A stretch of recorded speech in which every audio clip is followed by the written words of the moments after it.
ಮುಖ್ಯವಾಗಿ 26/11 ಮುಂಬೈ ಮೇಲೆ ನಡೆದಂಥ ಅಮಾನುಷವಾದಂಥ ಭಯೋತ್ಪಾದಕ ದಾಳಿ, ಬೋಟ್ನಿಂದ ಬಂದಂಥ ಉಗ್ರಗಾಮಿಗಳು ಛತ್ರಪತಿ ಶಿವಾಜಿ ಟರ್ಮಿನಲ್ ಇರ್ಬೋದು, ತಾಜ್ ಹೋಟೆಲ್, ಒಬೆರಾಯ್ ಹೋಟೆಲ್, ಇಲ್ಲಿ ಯದ್ವಾ ತದ್ವಾ ಗುಂಡಿನ ಮಳೆಗಳನ್ನು ಗರೆದು 166 ಜನರ ಪ್ರಾಣ, ದೇಶ ವಿದೇಶಗಳ 166 ಜನರ ಪ್ರಾಣವನ್ನು ತೆಗೆದಂಥ ಘಟನೆ. ಅವತ್ತಿನ UPA ಸರ್ಕಾರ ಆ ಘಟನೆಯನ್ನು ತೀವ್ರವಾಗಿ ಪರಿಗಣಿಸಿ ನಮ್ಮ ಪ್ರಧಾನಮಂತ್ರಿಗಳಾದಂಥ ನರೇಂದ್ರ ಮೋದಿಯವರು ಮಾಧ್ಯಮ ಹೇಳ್ತಾರೆ, ಪಾಕಿಸ್ತಾನಕ್ಕೆ ಯಾವ ಭಾಷೆಯೊಳಗೆ ಉತ್ತರ ಕೊಡಬೇಕು ಅದೇ ಭಾಷೆಯೊಳಗೆ ಉತ್ತರ ಕೊಟ್ಟರೆ ಆ ದೇಶ ಮೆತ್ತಗೆ ಇರ್ತೈತಿ ಅಂತ. ಆದರೆ ಸೌಮ್ಯವಾದಂಥ ಪ್ರವೃತ್ತಿಯನ್ನು ಅಂದಿನ UPA ನೇತೃತ್ವದ ಸರ್ಕಾರ ತೆಗೆದುಕೊಡ್ತಿ. ಅದರ ಮಾಸ್ಟರ್ ಮೈಂಡ್ ತಾವೂರ್ ಹುಸೇನ್ ರಾಣಾ ಭಯೋತ್ಪಾದಕ ದಾಳಿ ನಡೆಯುವುದಕ್ಕಿಂತ ಪೂರ್ವದಲ್ಲಿ ದೇಶದ ಹಲವಾರು ನಗರಗಳಲ್ಲಿ ಸಂಚರಿಸಿ ಎಲ್ಲಿ ದಾಳಿಯನ್ನು ಮಾಡಿದರೆ ಹೆಚ್ಚಿನ ಒಂದು ಹಾನಿ ಆಕೈತೆ ಅನ್ನುವಂಥ ಬ್ಲೂ ಪ್ರಿಂಟನ್ನು ಪಾಕಿಸ್ತಾನಕ್ಕೆ ಕೊಟ್ಟಂಥ ಒಬ್ಬ ಪಾಕಿಸ್ತಾನದ ನಿವೃತ್ತ ಸೇನಾಧಿಕಾರಿ ಆತ ರಾಣಾ, ತಾವೂರ್ ಹುಸೇನ್ ರಾಣಾ. ISI ಸಂಘಟನೆ ಜೊತೆಗೆ ಗುರುತಿಸ್ಕೊಂಡವ. ನರೇಂದ್ರ ಮೋದಿಜಿಯವರ ರಾಜತಾಂತ್ರಿಕ ಒಂದು ಚಾಣಾಕ್ಷತನೆಯಿಂದ ಅಮೆರಿಕ ಸರ್ಕಾರ ರಾಣಾನನ್ನು ಭಾರತಕ್ಕೆ ಹಸ್ತಾಂತರ ಮಾಡ್ತು. ಹಸ್ತಾಂತರ ಮಾಡುವಂಥ ಸಂದರ್ಭ ಪ್ರಾರಂಭವಾದ ಕೂಡಲೇ ಪಾಕಿಸ್ತಾನ ಶುರು ಮಾಡುತ್ತೆ, ಅವಾಗ ನಮಗೆ ಏನು ಸಂಬಂಧ ಇಲ್ಲ, ಅವಾಗ ನಮಗೆ ಏನು ಸಂಬಂಧ ಇಲ್ಲ ಅಂತ. ಕುಂಬಳಕಾಯಿ ತುಡುಗಂದ್ರೆ ಹಗಲು ಬಿಟ್ಟು ನೋಡ್ಕೊತಿದ್ರಂತ. ನಾವಿನ್ನೂ ಪಾಕಿಸ್ತಾನಕ್ಕೆ ಏನೂ ಹೇಳಿಲ್ಲ, ಆದರೆ ರಾಣಾಗ ನಮ್ಮ ದೇಶಕ್ಕೆ ಏನೂ ಸಂಬಂಧ ಇಲ್ಲ, ಅವ ಕೆನಡಿಯನ್ ಪ್ರಜೆ ಅಂತ. ಆದರೆ ಆತ ಪಾಕಿಸ್ತಾನದ ಸೇನೆಯಲ್ಲಿ ಒಬ್ಬ ವೈದ್ಯನಾಗಿ ಸೇವೆ ಸಲ್ಲಿಸ್ಯಾನ. ಅಲ್ಲಿಯೇ ISI ಜೊತೆಗೆ ನಿಕಟವಾದ ಸಂಪರ್ಕವನ್ನು ಹೊಂದಿದ್ದಕ್ಕೆ ಸಂಪೂರ್ಣವಾದಂಥ ಮಾಹಿತಿಗಳಿದಾವೆ. ಆ ರಾಣಾನನ್ನು ಭಾರತಕ್ಕೆ ಹಸ್ತಾಂತರ ಮಾಡಿದ ಕೂಡಲೇ ನಮ್ಮ ಕಾಂಗ್ರೆಸ್ಸಿನ ನಾಯಕರಿಗೆ ಶುರುವಾಗಿಬಿಡ್ತು, ಅವನಿಗೆ ನ್ಯಾಯಸಮ್ಮತವಾದಂಥ ವಕೀಲರನ್ನು ಕೊಡಬೇಕು, ಕಾನೂನಾತ್ಮಕ ಹೋರಾಟಕ್ಕೆ ಅವಕಾಶವನ್ನು ಮಾಡಿಕೊಡಬೇಕು. ಒಬ್ಬ ರಾಣಾನ ಬಗ್ಗೆ ಇವ್ರಿಗೆ ಚಿಂತೆ ಐತಿ. 166 ಜನ ಅಮಾಯಕರು ನಿನ್ನೆ TVಯಾಗ ತೋರ್ಸಾಕತ್ತಿದ್ರು 26/11 ಘಟನೆ ಹೆಂಗೆ ನಡೀತಿ ಅಂತ. ಹೋಟೆಲ್ನಾಗ ಹೆಂಗೆ ಹೊಡೆದ್ರು, ಒಬ್ಬೊಂದು ತಲೆಗೆ ಇಲ್ಲಿ ಗುಂಡು ಬಿಡೋದು. ಅದ್ರ ಬಗ್ಗೆ ಚಿಂತಿಲ್ಲ. ರಾಣಾಗೇನೂ ಆಗಬಾರ್ದು, ರಾಣಾಗ ವಕೀಲಸ್ಥೇನೂ ಕೊಡಬೇಕು. ನಮ್ಮ ಪಿಯೂಷ್ ಗೋಯಲ್ ಹೇಳಿದರು, ನೀವು ಕಸಬಿಗೆ ಬಿರಿಯಾನಿ ತಿನ್ನಿಸ್ದಂಗೆ ನಮ್ಮ ಸರ್ಕಾರ, ಮೋದಿ ಸರ್ಕಾರ ಬಿರಿಯಾನಿ ತಿನ್ನಿಸೋದಿಲ್ಲ ಅಂತ. ರಾಣಾ ಒಬ್ಬ ಕೈದಿ, ಈಗ ಭಾರತದ ಕೈದಿ. ಅವಾಗ ಜೈಲು ಪ್ರಕಾರ ಏನು ಊಟ ಕೊಡಬೇಕು, ಜೈಲು ಪ್ರಕಾರ ಏನು ರೀತಿ ರಿವಾಜುಗಳು ನಡೆಸ್ಕೋಬೇಕು, ಆ ರೀತಿ ರಿವಾಜುಗಳ ಪ್ರಕಾರ ಭಾರತದ ಕಾನೂನಿನ ಅಡಿಯಲ್ಲಿ ಏನೇನು ಅವಕಾಶ ಅದ ಅವನ್ನೆಲ್ಲ ಮಾಡಿಕೊಡ್ತೈತಿ. ಆದರೆ ಕಾಂಗ್ರೆಸ್ಸಿಗರಿಗೆ ನಾನು ಹೇಳೋದು ಮುಖ್ಯ ಪ್ರಶ್ನೆ, 166 ಜನರಿಗಿಂತ ಒಬ್ಬರ ಅಣ್ಣನ ಬಗ್ಗೆ ಕಾಳಜಿ ಹುಟ್ಟುಬಿಡ್ತಿ. ಇದು ಇವರ ದೇಶ ಪ್ರೇಮವನ್ನು ನಾವು ಪ್ರಶ್ನೆ ಮಾಡಬೇಕಾಗತ್ತೆ ಅನ್ನುವಂಥದ್ದು ನನ್ನ ಮೂಲಭೂತವಾದಂಥ ಇವತ್ತಿನ ಪತ್ರಿಕಾಗೋಷ್ಠಿಯ ಮುಖ್ಯ ಉದ್ದೇಶ. ನಂಬರ್ 2, ಜಾತಿ ಜನಗಣತಿ. ನಿನ್ನೆ ಸಿದ್ದರಾಮಯ್ಯನವರು ಸಚಿವ ಸಂಪುಟದ ಹಲವಾರು ಸಹೋದ್ಯೋಗಿಗಳ ಅಸಮಾಧಾನದ ನಡುವೆಯೂ ಕೂಡ ಜಾತಿ ಗಣತಿಯನ್ನು ಮಂಡನೆ ಮಾಡಿದ್ದಾರೆ ಕ್ಯಾಬಿನೆಟ್ ಒಳಗೆ. ನಾನು ಸನ್ಮಾನ್ಯ ಮುಖ್ಯಮಂತ್ರಿಗಳಾದಂಥ ಸಿದ್ದರಾಮಯ್ಯ ಸಾಹೇಬರನ್ನು ಒಂದೇ ಮಾತು ಕೇಳಕ್ಕೆ ಬಿಡ್ತೇನೆ, ಕೊನೆಯ ಪಕ್ಷ ನಿಮ್ಮ ಮನೆಗಾದರೂ ಯಾವನಾರ ಜಾತಿ ಗಣನೆಗೆ ಒಂದು ಪುಸ್ತಕ ಹಿಡ್ಕೊಂಡು ಬಂದಿದ್ದೋ ಹೆಂಗೋ? ಜಿಲ್ಲಾ ಉಸ್ತುವಾರಿ ಸಚಿವರಾದಂಥ HK ಪಾಲ್ರ ಮನೆಗೆ ಯಾರು ಬಂದಿದ್ರೋ ಹೆಂಗೋ? ನಮ್ಮ ಮನೆಗೆ ಅಂಕಾರ ಯಾರೂ ಬಂದಿಲ್ಲ. ಹಂಗೆ ಒಂದು ಕ್ಷೇತ್ರ ಐತಿ, ನನ್ನ ಸ್ನೇಹಿತ ಹೆಸರು ಇನ್ನೊಂದು ಸಂದರ್ಭ ಬಂದಾಗ ಹೇಳ್ತೇನೆ. ಆ ಕ್ಷೇತ್ರದೊಳಗೆ ಒಬ್ಬನೂ ಲಮಾನೆ ಇಲ್ಲ, ಲಮಾನೆ ಜನಾಂಗ 4,000 ಜನ ಲಮಾನ್ಯರದಾರ ಅಂತ ರಿಪೋರ್ಟ್ ಕೊಟ್ಟಾರಂತೆ. ಒಬ್ಬರು ಇಳಿಗ್ಯಾರಿಲ್ಲ, 3,000 ಜನ ಇಳಿಗ್ಯಾರದಾರ ಅಂತ ರಿಪೋರ್ಟ್ ಕೊಟ್ಟಾರಂತೆ.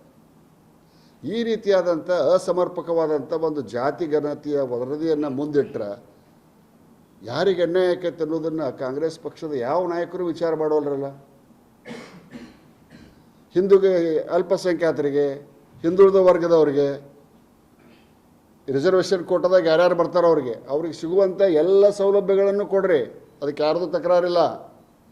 ಅದರ ಜೊತೆಗೆ ಏನು ಲಿಂಗಾಯತರನ್ನು ಹುಟ್ಟಿದ್ದೇ ಒಂದು ದೊಡ್ಡ ತಪ್ಪಾಗಿಬಿಡುತ್ತೆ. ಈ ರಾಜ್ಯದಾಗ ಸಿದ್ದರಾಮಯ್ಯ ನೇತೃತ್ವ ಸರ್ಕಾರದಾಗ ಲಿಂಗಾಯತರಾಗಿದ್ದೇ ಒಂದು ದೊಡ್ಡ ತಪ್ಪ. ಇದನ್ನು ಸಂದರ್ಭ ಬಂದ್ರೆ ಕೋರ್ಟಿನಲ್ಲಿ ನಾವು ಸ್ಪಷ್ಟವಾಗಿ ನಮ್ಮ ಗದಗ ಜಿಲ್ಲೆಯಿಂದ ನಾವು ಇದನ್ನು ಕೋರ್ಟ್ನೊಳಗೆ ಚಾಲೆಂಜ್ ಮಾಡ್ತೇವೆ ಅನ್ನುವಂಥ ಒಂದು ಕಿವಿಮಾತನ್ನು ಕೂಡ ಸನ್ಮಾನ್ಯ ಸಿದ್ದರಾಮಯ್ಯ ನೇತೃತ್ವದ ಸರ್ಕಾರ ಕೇಳಬಯಸ್ತೇನೆ. ಅಲ್ಲಿದ್ದಂಥ ಸಚಿವ ಸಂಪುಟದ ಸಹೋದ್ಯೋಗಿಗಳಿಗೆ ಅಧ್ಯಯನ ಮಾಡಲಿಕ್ಕೆ ಪ್ರತಿಯನ್ನು ಕೊಡೋಕ್ಕೆ ಮಾನ್ಯ ಮುಖ್ಯಮಂತ್ರಿಗಳು ಹೇಳ್ಯಾರಂತ. ಅಧ್ಯಯನ ಮಾಡಿರಿ. ಕೇವಲ 136, 139 ಶಾಸಕರ ಬೆಂಬಲ ಐತೆ ಅಂಥೇಳಿ ಆ ಬೆಂಬಲ ಭಸ್ಮಾಸುರನ ಬೆಂಬಲ ಆಗಬಾರ್ದು. ಸಿದ್ದರಾಮಯ್ಯನವರೇ ಭಾಳ ಮಂದಿ ತಲೆ ಮೇಲೆ ಕೈ ಇಟ್ಕೊಂತ ಭಸ್ಮಾಸುರ ಭಾಳ ಮಂದಿನ ಸುಟ್ಟ ಕೊನೆಗೊಂದು ದಿವಸ ತಾನೇ ಕೈ ಇಟ್ಕೊತಾನೆ.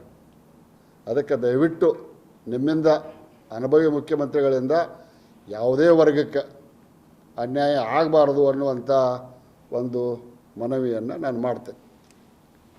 ನಿನ್ನೆ ಕೆಲವು ಪಂಚಮಸಾಲಿ ನಾಯಕರು ಕೂಡಲ ಸಂಗಮದ ಜಯ ಮೃತ್ಯುಂಜಯ ಸ್ವಾಮೀಜಿಯ ಬಗ್ಗೆ ಭಾಳ ಕೆಳಮಟ್ಟದ ಮಾತುಗಳನ್ನು ಆಡ್ಯಾರ.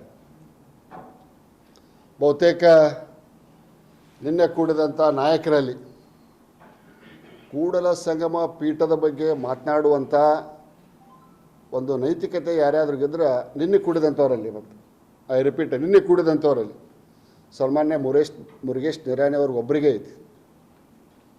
ಯಾಕೆಂದರೆ ಆ ಪೀಠ ಕಟ್ಟುವಾಗ ಅದಕ್ಕೆ ಸಂದರ್ಭ ಬಂದಾಗ ತನುಮನ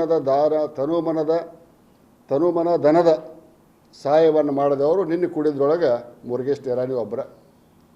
ಉಳಿದವರೆಲ್ಲರೂ ಅದರ ಫಲಾನುಭವಿಗಳು, ಅದರ ಲಾಭಾರ್ಥಿಗಳು. ನಿಮ್ಮಂಥವರಿಂದ ನೀವು ಕೂಡಲ ಸಂಗಮದ ಸ್ವಾಮಿಗಳು ಕೂಡಲ ಸಂಗಮದಿಂದ ಬೆಂಗಳೂರೊಳಗೆ ಪಂಚಮಸಾಲಿ ಸಮಾಜಕ್ಕೆ 2A ಮೀಸಲಾತಿ ಬೇಕಂತ ಹೋರಾಟ ಮಾಡಿದಾಗ ನಿಮ್ಮ ಪಾತ್ರ ಏನು? ನಿನ್ನ ಕೂಡಿದವ್ರದ್ದು ಯಾರ್ಯಾರು ಎಷ್ಟೆಷ್ಟು ಮಂದಿ ಕೊಡು ರೊಕ್ಕ ಇಸ್ಕೊಂಡಿರಿ? ಬಿಚ್ಚಿಡ್ಬೇಕಾ? ಮುರುಗೇಶ್ ನಿರಾಣಿಯವ್ರಂತೆ ಯಾರ್ಯಾರು ಹೋಗಿರಿ, ಎಷ್ಟು ರೊಕ್ಕ ಇಸ್ಕೊಂಡಿರಿ, ಸಮಾಜ ಸಂಘಟನೆ ಅಂತೇಳಿ ಬಿಚ್ಚಿಡ್ಬೇಕಾ?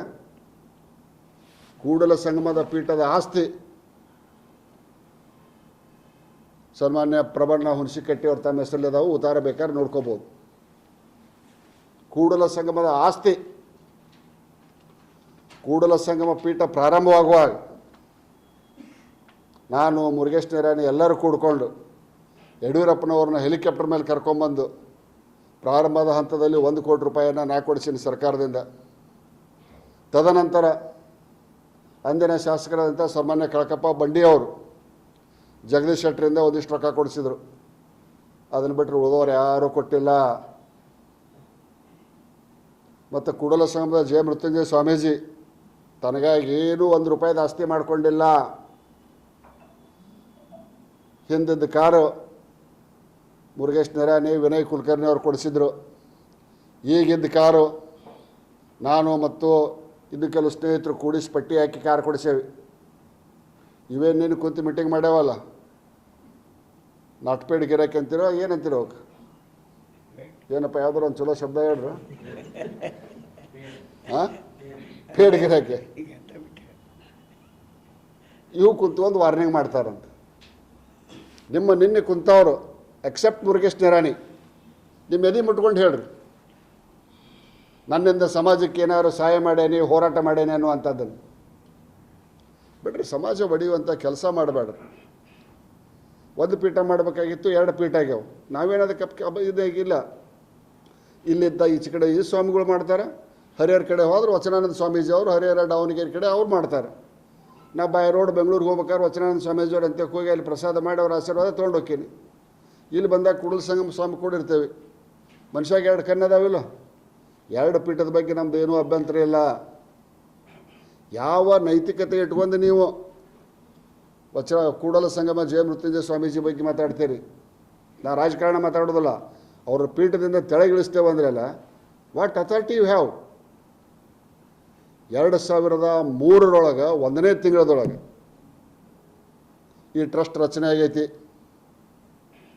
3 ವರ್ಷದಕ್ಕಿಂತ ಮೇಲ್ಪಟ್ಟು ಆ ಟ್ರಸ್ಟ್ ಪದಾಧಿಕಾರಿಯಾಗಿ ಉಳಿಬಾರ್ದಂತ ಐತಿ. ಸನ್ಮಾನ್ಯ ಶಾಸಕ ಮಿತ್ರರಾದಂಥ ವಿಜಯ ಕಾಶ್ಯಪ್ನವರು ಅಧ್ಯಕ್ಷರಂತಾರೆ, ಸನ್ಮಾನ್ಯ ಪ್ರಬನ್ನ ಹುಣಸಿಕಟ್ಟಿನೂ ಅಧ್ಯಕ್ಷ ಅಂತಾನೆ. ಒಂದು ಪೀಠಕ್ಕೆ ಎಷ್ಟು ಮಂದಿ ಅಧ್ಯಕ್ಷರು ಒಂದು ಟ್ರಸ್ಟಿಗೆ? ಗೊತ್ತಿಲ್ಲ. ಏನು ನೈತಿಕತೆ ಇಲ್ಲದಂಥ ಜನ ಕೂಡಿಕೊಂಡು ಸ್ವಾಮಿಗಳ ಬಗ್ಗೆ ಎಚ್ಚರಿಕೆಯನ್ನು ಕೊಡ್ತೀರಲ್ಲ, ಸಮಾಜ ಒಡೆಯುವ ಕೆಲಸ ಮಾಡಬೇಡ್ರಿ. ನ್ಯೂನ್ಯತೆಗಳಿದ್ರೆ, ಸ್ವಾಮೀಜಿ ಕಡೆ ಏನಾದರೂ ನ್ಯೂನ್ಯತೆ ಆಗಿದ್ರೆ ಮೀಟಿಂಗ್ ಕರೀರಿ, ಕೂಡಲ ಸಂಗಮಕ್ಕೆ ಹೋಗಿ. ಎಲ್ಲ ನಾನು ಬರ್ತೇನೆ, ಎಲ್ಲರೂ ಕೂಡೋನು. ನಮ್ಮ ಆಸ್ತಿ ನೀವು ಹಾಕಿಲ್ಲ, ನಿಮ್ಮ ಆಸ್ತಿ ನಾವು ಹಾಕಿಲ್ಲ, ಸ್ವಾಮಿಗಳಿಗೆ ಹೇಳೋನು. ಸುಮ್ಮನೆ ಯಾವೊಂದೋ ಒಬ್ಬ ಒಂದು ಮಾತು ಕೇಳಿ, ಬಹುತೇಕ ಮುರುಗೇಶ್ ನಿರಾಣಿಯರ ವಿಜಯಾನಂದ ಕಾಶ್ಯಪ್ನವರ ಊಟ ಹಾಕ್ಸಾರ. ಊಟ ಮಾಡಿ ಕುರ್ತು ನೋಡಿರಿಲ್ಲ, ದುಡ್ಡು ಬೇಜ ಹೆಂಗೆ ಕುಂತಾರೆ ಮೀಟಿಂಗ್ನಾಗ, ಫೋಟೋ ನೋಡಿರಿಲ್ಲ. ಇಂಥವ್ರಿಂದ ಸಮಾಜ ಉದ್ಧಾರ ಆಕೈತೆ. ಈ ಕೆಲಸ ಬಿಡ್ರಿ. ಪ್ರಬಣ್ಣವರ ಟ್ರಸ್ಟಿನ ಆಸ್ತಿ ಏನೈತಲ್ಲ, ದಯವಿಟ್ಟು ಆ ಟ್ರಸ್ಟಿಗೆ ಮರಳಿ ಕೊಡ್ರಿ. ನಿಂದು ರಗಡ ಆಸ್ತಿ ಐತಿ, ಆ ಟ್ರಸ್ಟಿನ ಆಸ್ತಿ ಯಾಕೆ ಮಾಡ್ತಿ? ಯಾರ್ಯಾರು ಯಾವಾಗ ಯಾರ್ಯಾರು ಕೂಡ ಎಷ್ಟು ರೊಕ್ಕ ಇಸ್ಕೊಂಡಾರ ಅನ್ನೋದು ಬಿಚ್ಚಿಟ್ನಂದ್ರೆ ಸಮಾಜದೊಳಗೆ ನಿಮಗೆ ಕವಡೆ ಕಾಸಿನ ಕಿಮ್ಮತ್ತು ಉಳಿದಿಲ್ಲ. ನಿಮ್ಮ ವಯಸ್ಸು, ನಿಮ್ಮ ಗೌರವಕ್ಕೆ ತಕ್ಕಂಡು ಏನಾದರೂ ಸಮಾಜ ಒಡೆಯುವುದನ್ನು ಬಿಟ್ಟ ಸಮಾಜವನ್ನು ಕೂಡಿಸುವಂಥ ಕೆಲಸವನ್ನು ಮಾಡಿರಿ ಅನ್ನುವಂಥ ಮಾತನಾಡ್ತಾರೆ. ನೋಡ್ರಿ, ವಿಜಯಾನಂದ ಕಾಶ್ಯಪ್ನವ್ರ ಬಗ್ಗೆ ನನ್ನ ಕಡೆ ಪ್ರಶ್ನೆ ಕೇಳಬೇಡ್ರಿ. ಬೊಮ್ಮಾಯಿಯವರ ಸರ್ಕಾರ ಇದ್ದಾಗ ಏನು ಹೋರಾಟ ಇತ್ತು, ಏನು ರೋಷ ಇತ್ತು. ಅವನನ್ನು ಕೂಡಲ ಸಂಗಮದಾಗ ಹಾಕ್ಕೊಂಡು ಬಾರ್ಕೋಲು ಮಕ್ಕಳಾಗೂ ತೆಗಿಲಿಲ್ಲ ಬೆಂಗಳೂರು ಮಠ. ಸಿದ್ದರಾಮಯ್ಯ ಮುಖ್ಯಮಂತ್ರಿ ಆಗಿಂದ ಬಾರ್ಕೋಲ್ ಎಲ್ಲಿ ಹೋಗ್ತಾ ಗುರ್ತಾ ಆಗೋದು. ಬೊಮ್ಮಾಯಿ ಅವ್ರ ಮನೆ ಮುಂದೆ ಸ್ಟ್ರೈಕ್ ಮಾಡಿದ್ರು. ಎಸ್ ಅಂದಿವಿ. ನಾ ಮಂತ್ರಿ ಇದ್ದೆ ಬೊಮ್ಮಾಯಿ ಸರ್ಕಾರದೊಳಗೆ. ಅದು ಪ್ರಭಾವಿ ಇಲಾಖೆ ಮಂತ್ರಿ, ಲೋಕೋಪಯೋಗಿ ಇಲಾಖೆ. ಸರ್ಕಾರ ಮತ್ತು ಸಮಾಜದ ನಡಕ್ಕೆ ಕೊಂಡಿಯಾಗಿ ಕೆಲಸ ಮಾಡೀನಿ. ಪಾದಯಾತ್ರೆಯೊಳಗೆ ಭಾಗವಹಿಸಿದೆ. ಸ್ವಾಮಿಗಳ ಸ್ಟ್ರೈಕ್ ಕುಂತಾಗ ಹೋದೆ. ಮುಖ್ಯಮಂತ್ರಿಗಳ ಜೊತೆಗೆ ಸಂಧಾನ ಮಾಡಿಸಿದೆ. ಏನೋ ಒಂದು ದಾರಿ ಹುಡುಕಿದ್ದೀವಿ, 2D ಮತ್ತು 2C ಅನ್ನೋದು. ಇವತ್ತಿನ ಸಿದ್ದರಾಮಯ್ಯ ನೇತೃತ್ವದ ಸರ್ಕಾರ ಸುಪ್ರೀಂ ಕೋರ್ಟ್ನಾಗಿದ್ದ ಆ ಕೇಸಿಗೆ ಒಬ್ಬ ವಕೀಲನ ನೇಮಕ ಮಾಡಿ ಆ ಕೇಸ್ ಇದ್ರೆ ವಾಪಸ್ ತಗೊಂಡ್ಬಿಟ್ರೆ ನಮಗೆ 2D ಮತ್ತು 2C ಸಿಗ್ತೈತಿ. ಅಷ್ಟು ಮಾಡೋಕ್ಕಾಗವಲ್ದು ಇವರಿಗೆ. ಕಾಂಗ್ರೆಸ್ಸಿನ ಇವತ್ತಿನ ಶಾಸಕರು ಕೆಲವು ಮಂದಿ ಅದಾರ ಪಾಪ. ವಿನಯ್ ಕುಲಕರ್ಣಿ ಆ ಪಕ್ಷದಾಗಿದ್ದರು, ಸಮಾಜಕ್ಕಾಗಿ ಕಳಕಳಿ ಐತಿ. ಇವರು ಏನು ಒಮ್ಮಲಿಗೆ ಹೋರಾಟ ಹೆಂಗಿತ್ತ ಹೋರಾಟ ಅಂದೆ ಅದು ಬಾರ್ಕೋಲು ಮಕ್ಕಳಾಗ ಸತೆ ತೆಗೆದಿಡ್ಲಿಲ್ಲಪ್ಪ. ಸಿದ್ದರಾಮಯ್ಯನವ್ರು ಮುಖ್ಯಮಂತ್ರಿ ಆದ ಕೂಡಲೇ ಬಾರ್ಕೋಲ್ ಎಲ್ಲಿ ಹೋಗ್ತೋ ಏನೋ ಮಠ ಮಾಯ್ ಜಾದೂಗಾರ ಜಾದೂ ಮಾಡೋದಂಗೆ ಆಗ್ಬಿಡು. ಇಂಥವ್ರಿಂದ ಸಮಾಜ ಉದ್ಧಾರ ಆಕೈತೆ. ಮತ್ತು ಅಂಥವ್ರ ಬಗ್ಗೆ ನಾನು ಯಾಕೆ ಪ್ರಶ್ನೆ ಕೇಳ್ತೀಪ್ಪ, ಅವ್ನು ಉಸಾಬ್ರಿಂದ ನಾನು ತೆಗಿಯಾಕೆ ಹೋಗ್ಬೇಡ. ಮತ್ತೇನಾರ ಅಂತಾನ ಹೊಳ್ಳಿ ನಾ ಏನಾರ ಅನ್ನೋದ ಬರೀ ಏನೋ ಉದ್ಯೋಗ ಆಕೈತೆ. ನನಗೆ ಮಾಡೋಕ್ಕೆ ಕೆಲಸ ಅದಾವು. ನನಗೆ ಮಾಡೋಕ್ಕೆ ಕೆಲಸ ಅದಾವ. ನಿನ್ನ ಕುಂತವ್ರು ಫೋಟೋ ನೋಡ್ರಿ ಅಟ್ಟ. ಪಾದಯಾತ್ರೆಯೊಳಗೆ ಅದಾರ ಹೆಂಗೆ, ಹೋರಾಟದಾಗ ಅದಾರ ಹೆಂಗೆ, 10 ರೂಪಾಯಿ ಸಮಾಜದ ಸಂಘಟನೆಗೆ ಎದಕ್ಕಾರ ದಾನ ಧರ್ಮ ಮಾಡ್ಯಾರೋ ಹೆಂಗೋ. ಸಮಾಜದ ಆಸ್ತಿನ ತನ್ನ ಹೆಸರಲ್ಲೇ ಬರ್ಕೊಂಡು ಕುಂತವರು ಇನ್ನು ಸಮಾಜವನ್ನು ಬೇಡ ಶಬ್ದ ಕೆಟ್ಟ ಶಬ್ದ ಉಪಯೋಗ ಮಾಡೋದು ಇಷ್ಟ. ನನ್ನ ಧರ್ಮ ಪತ್ನಿಗೆ ಕಾಂಗ್ರೆಸ್ ಬಾಗಲಕೋಟೆ ಲೋಕಸಭೆ ಟಿಕೆಟ್ ಬೇಕಾದಾಗ ಇದ ಸ್ವಾಮಿ ಚಲೋ ಇದ್ದ, ಇವತ್ತು ಕೆಟ್ಟ. ನನ್ನ ಧರ್ಮ ಪತ್ನಿಗೆ ಕಾಂಗ್ರೆಸ್ಸಿನ ಬಾಗಲಕೋಟೆ ಟಿಕೆಟ್ ಚಲೋ ಬೇಕಂತ ಕೇಳುವಾಗ ಸ್ವಾಮಿ ಸಿದ್ದರಾಮಯ್ಯನ ಮನೆಗೂ ಕಳಿಸಿದ್ರು, DK ಶಿವಕುಮಾರ್ ಮನೆಗೂ ಕಳಿಸಿದ್ರು, ಖರ್ಗೆ ಅವ್ರ ಮನೆಗೂ ಕಳಿಸಿದ್ರು. ಇವತ್ತು ಹೆಂಗೆ ಕೆಟ್ಟ. ಸಮಾಜ ನೋಡ್ತೈತ್ರಿ. ಏನು ಮಾತೈತಿ ಮೀಡಿಯಾದವ್ರು ಅಂತ ಏನು ಬಾಯಿಗೆ ಬಂದಂಗೆ ಮಾತಾಡಿದ್ದೆಲ್ಲ ನಂಬ್ತಾರೆ ಅಂತ ತಿಳ್ಕೊಂಡ್ರೆ ಸಮಾಜ ನೋಡ್ತಿರ್ತೈತಿ. ಏನೈತೆ ಆ ಪೀಠದಾಗ? ಆ ಸ್ವಾಮಿ ಒಂದು ದಿವಸ ಆ ಪೀಠದಾಗ ಮಕ್ಕೊಂಡಿಲ್ಲ ಜಗದ್ಗುರುಗಳ. ಭಕ್ತರ ಮನೆಗೆ ಮಾಡ್ಕೊತೈತಿ, ಅಲ್ಲೇ ಊಟ ಮಾಡ್ತೈತಿ, ಮತ್ತು ಸಮಾಜ ಸಂಘಟನೆಗೆ ಅಡ್ಡಾಡ್ತೈತಿ. ನಾನು ಮತ್ತು ಬಂಡಿಯವರು ಏನು ಸರ್ಕಾರದಿಂದ ಕೊಡಿಸಿದ ರೊಕ್ಕದೊಳಗೆ ಒಂದು ಸಣ್ಣ ರೂಮ್ ಐತಲ್ಲ, ಅದನ್ನು ಬಿಟ್ಟರೆ ಮತ್ತೇನೂ ಇಲ್ಲ ಅಲ್ಲಿ, ಏನೂ ಇಲ್ಲ. ಆ ಬಿಲ್ಡಿಂಗ್ ಬೇಕಾದ್ರೆ ಅವ್ರು ತಗೊಳ್ಳಿ. ಯಾರು ಇನ್ನೇನು ಪ್ರೆಸ್ ಮೀಟ್ ಮಾಡ್ಯಾರಲ್ಲ ನಿರಾಣಿ ಅವ್ರನ್ನ ಹೊರತುಪಡಿಸಿ, ನಿರಾಣಿ ಅವ್ರ ಬಗ್ಗೆ ನನಗೆ ಗೌರವ ಐತಿ, ಅದಕ್ಕೆ ಅವ್ರು ತನು ಮನ ಧನದ ಸಹಾಯ ಮಾಡ್ಯಾರ, ಅವ್ರು ತಗೊಳ್ಳಿ. ಅದ್ರ ಬಾಜುಕ ಅದಕ್ಕಿಂತ ಚಲೋದೊಂದು ಪೀಠ ಕಟ್ತೀವಿ. ರಾಜಕಾರಣಕ್ಕೆ ಇದಕ್ಕೆ ಸಂಬಂಧ ಇಲ್ಲ, ರಾಜಕಾರಣ ಇದ್ರಾಗ ತರಬೇಡ್ರಿ. ನಾ ರಾಜಕಾರಣ ಮಾತಾಡೋದಿಲ್ಲ ಅಲ್ಲ. ಅದನ್ನು ಬೇಕಾದ್ರೆ ಅದೊಂದು ಬಿಲ್ಡಿಂಗ್ ಮೇಲೆ ಆಸೆ ಇದ್ರೆ ಪ್ರಭಾನ ಅದೊಂದು ಬಿಲ್ಡಿಂಗ್ ತೊಗೋಲ್ಲ. ನಾವು ಮತ್ತೊಂದು ಕಟ್ಕೊತೀವಿ, ಅದ್ರ ಬಾಜುಕ ಒಂದು ಹೊಲ ತೊಗೊಂಡು ನಮ್ಮ ಸ್ವಾಮಿಗಳ ಹೆಸರಲ್ಲೇ ಅವ್ರ ಹೆಸರಲ್ಲೇನೋ ಹೊಲ ತೊಗೊಳ್ತೀವಿ. ಸಮಾಜದವ್ರು ಎಲ್ಲರೂ ಕೂಡ ಪಟ್ಟಿ ಹಾಕ್ತೀವಿ. ನಾವೇನು ಒಬ್ಬರು ರೊಕ್ಕಲ್ಲೇ ಕಟ್ಟೋದಿಲ್ಲ, ಎಲ್ಲರೂ 100 ರೂಪಾಯಿ 1000 ರೂಪಾಯಿ ಪಟ್ಟಿ ಹಾಕಿ ಬೇಕಾದ್ರೆ ಇನ್ನೊಂದು ಪೀಠ ಕಟ್ಕೊತೀವಿ. ಹೌದು, ಇದ ಸರ್ ಸಮಾಜದ ಸಂಘಟನೆಗೆ ಜಯ ಮೃತ್ಯುಂಜಯ ಸ್ವಾಮೀಜಿಗಿದ್ದಂಥ ಕಳಕಳಿ, ಬದ್ಧತೆ ಅನ್ಕ್ವಶ್ಚನಬಲ್. ಒಂದು ಕಾರು ತೊಗೊಳ್ಳೋಷ್ಟು ರೊಕ್ಕಿಲ್ಲ ಅವ್ರ ಕಡೆ, ಒಂದು ಕಾರ್ ತೊಗೊಳ್ಳೋಷ್ಟು ರೊಕ್ಕಿಲ್ಲ. ದಿವ್ಸಕ್ಕೆ 200-300 ಕಿಲೋಮೀಟ್ರ್ ಅಡ್ಡಾಡ್ತಾರೆ. ಇಲ್ಲಿ ಲಗ್ನ ಐತೆ ಅಂದ್ರೆ ಇಲ್ಲಿ ಸಮಾಜದ ಮನೆಗೆ ಬರ್ತಾರೆ, ಇಲ್ಲಿ ಯಾರು ತೀರ್ಕೊಂಡಾರ ಅಂದ್ರೆ ಅವ್ರ ಮನೆಗೆ ಹೋಗ್ತಾರೆ. ಯಾರು ಕೊಟ್ಟರೆ ರೊಕ್ಕ ಇಸ್ಕೊತಾರೆ, ಕೊಡಲಿಕ್ಕಿಲ್ಲ. ಅವ್ರು ಬ್ಯಾಂಕ್ ಬ್ಯಾಲೆನ್ಸ್ ತೆಗೆದು ನೋಡ್ಲಿ ಇವರೆಲ್ಲರೂ. ಯಾಕೆ ಮಾತಾಡ್ತೀರ? ಅವ್ರು ಪಾಪ ಒಂದು ಸಮಾಜ ಕಟ್ಟಾಕಿ ದುಡಿಯಾಕತ್ತಾನೆ. ಏನು ಆಸ್ತಿ ಮಾಡ್ಕೊಂಡಿಲ್ಲ, ಏನಿಲ್ಲ, ಏನು ಹೊಲ ಇಲ್ಲ, ಏನು ಮಠ ಇಲ್ಲ. ಆ ಮಠದಾಗ ಕುಂಡ್ರಾಕ 4 ಕುರ್ಚಿಯೂ ಇಲ್ಲ. ನಾನು ಕೂಡಲ ಸಂಗಮದಾಗಿದ್ದ ಪೀಠ ಬೆಳೆಸ್ರಿ ಅಂತ ಹಿಂದೆ ಮಂತ್ರಿ ಇದ್ದಾಗ ಹೇಳಿದೆ, ಬ್ಯಾಡ್ರಿ ಗೌಡ್ರೆ, ಪೀಠ ಬೆಳೆಸೋದಕ್ಕಿಂತ ಸಮಾಜ ಸಂಘಟನೆ ಮಾಡ್ತೇನೆ ಊರಾಗ ಹಳ್ಳಿಯಾಗ ಅಡ್ಡಾಡಿ ಅಂತ ಅಡ್ಡಾಡಿದ. ಇಂಥ ಸ್ವಾಮಿಗಳ ಬಗ್ಗೆ ಮಾತಾಡೋರಾಗ ಏನು ಅರ್ಥ ಐತಿ? ಸ್ವಾರ್ಥಕ್ಕಾಗಿ ಸಮಾಜ ಸಂಘಟನೆ ಮಾಡ್ಯಾರ. ಇಬ್ಬರೂ ಪೂಜ್ಯರ ಬಗ್ಗೆ ನಮಗೆ ಗೌರವ ಭಾವನೆ ಐತಿ. ಇಲ್ಲೇ ಕೂತಿದ್ರಾಗನ ಅರ್ಧ ಮಂದಿ ಇದಕ್ಕೂ ಹರಿಹರಕ್ಕೂ ಹೋಗಾರ, ಅರ್ಧ ಮಂದಿ ಕೂಡಲ ಸಂಗಮಕ್ಕೂ ಹೋಗಾರ. ನಾನು ಹೋಗ್ಬೇಕಾದ್ರೆ ಕೂಡಲ ಸಂಗಮಕ್ಕೂ ಹೋಗ್ತೇನೆ, ಕೂಡಲ ಸಂಗಮಕ್ಕಿಂತ ಹರಿಹರಕ್ಕೂ ಹೋಗ್ತೇನೆ. ಏನು ತಪ್ಪೈತಿ? 2 ಪೀಠ ಇದ್ರೆ ವಿರಕ್ತ ಸಂಪ್ರದಾಯದೊಳಗೆ ಊರಿಗೊಂದು ಮಠ ಅದಾವೆ. ಇಲ್ಲೇ ಗದಗಿನಾಗ ಎಷ್ಟು ವಿರಕ್ತ ಮಠದ ಎಷ್ಟು ಅದಾವೆ? ಶಾಖೆ ಇರ್ತಂಗೆ. ಸಮಾಜ ಸಂಘಟನೆ ಮಾಡ್ಬೇಕು, ಸಂಘಟನೆ ಮುಖಾಂತರ ಗುರುತಿಸ್ಬೇಕು, ಪ್ರೆಸ್ ಮುಖಾಂತರ ಗುರುತಿಸ್ಕೋಬಾರ್ದು, ಸಂಘಟನೆ ಮುಖಾಂತರ ಗುರುತಿಸ್ಕೋಬೇಕು.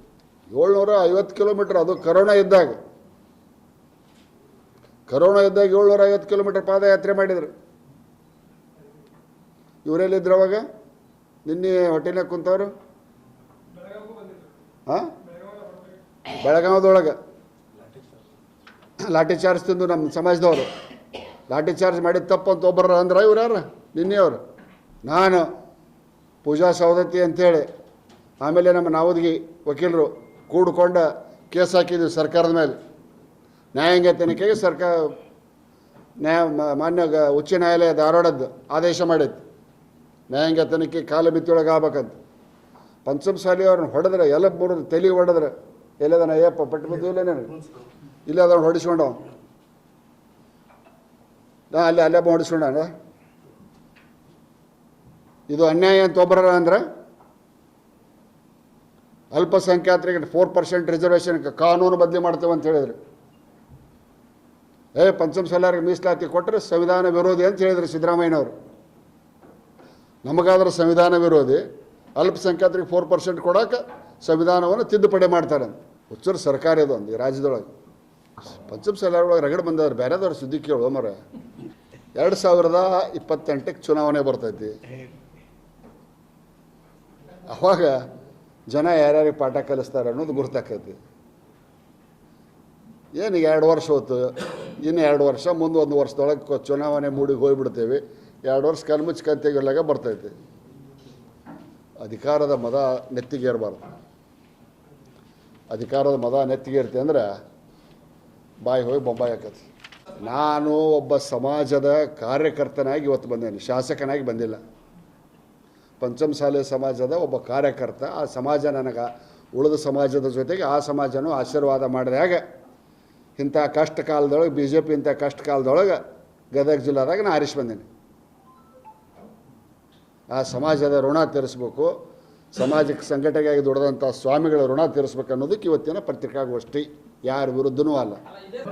ತೋರ್ಕಿಗೆ ಬರೋದ ನಾ ದಾನ ಪತ್ರ ಕೊಟ್ಟೇನೆ ಅಂತೇಳಿ ಬರೋದ ಕನ್ಸರ್ನ್ಡ್ ಅಥಾರಿಟಿ ಕೊಟ್ಟರೆ ಅದು ರಿಜಿಸ್ಟ್ರೇಷನ್ ಆಕೈತಿ. ಈಗ ಹಿಂಗೆ ತೋರಿಸಿ ಮತ್ತು ನಾನು ಕಿಸೆದಾಗ ಇಟ್ಕೊಂಡೆ ಅಂದ್ರೆ ವೃತ್ತ ಹಂಗೆ ಇರ್ತೈತಿ. ನಿಮ್ಮ ಮುಂದೆ ಅದನ್ನು ತೋರಿಸುವಂತ ಹೋಗ್ತಾರ. ನಾನು ಈಗೂ ಸಮಾಜದ ಮುಖಂಡರಿಗೆ ಮನವಿ ಮಾಡ್ತೇನೆ, ಸ್ವತಂತ್ರಕ್ಕಾಗಿ ಹೋರಾಟ ಮಾಡಿದಂಥ ಸ್ವಾಭಿಮಾನಿ ಮಹಿಳೆ ತಾಯಿ ಚೆನ್ನಮ್ಮಾಜಿ ವಂಶದವ್ರು ನಾವು. ಚೆನ್ನಮ್ಮನ ವಂಶ ಬೇರೆದವರಿಂದ ಹಾಳಾತು ಕೋಟೆ. ನೀವು ಅದೇ ಸಮಾಜದಾಗ ಹುಟ್ಟಿ ಅದೇ ಸಮಾಜಕ್ಕೆ ತೂತು ತೆಗೆಯುವಂಥ ಕೆಲಸ ಮಾಡಬೇಡ್ರಿ. ತಪ್ಪು ಒಪ್ಪುಗಳಿದ್ರೆ ಕುಂತ್ಕೊಂಡು ವಿದಿನ್ ದ 4 ವಾಲ್ಸ್ ಕುಂತ್ಕೊಂಡು ಚರ್ಚೆ ಮಾಡಿ ಸಮಾಜ ಕಟ್ಟುವಂಥ ಕೆಲಸ ಮಾಡೋದು, ಸಮಾಜ ಒಡೆಯುವಂಥ ಕೆಲಸ ಮಾಡೋದು ಬೇಡ.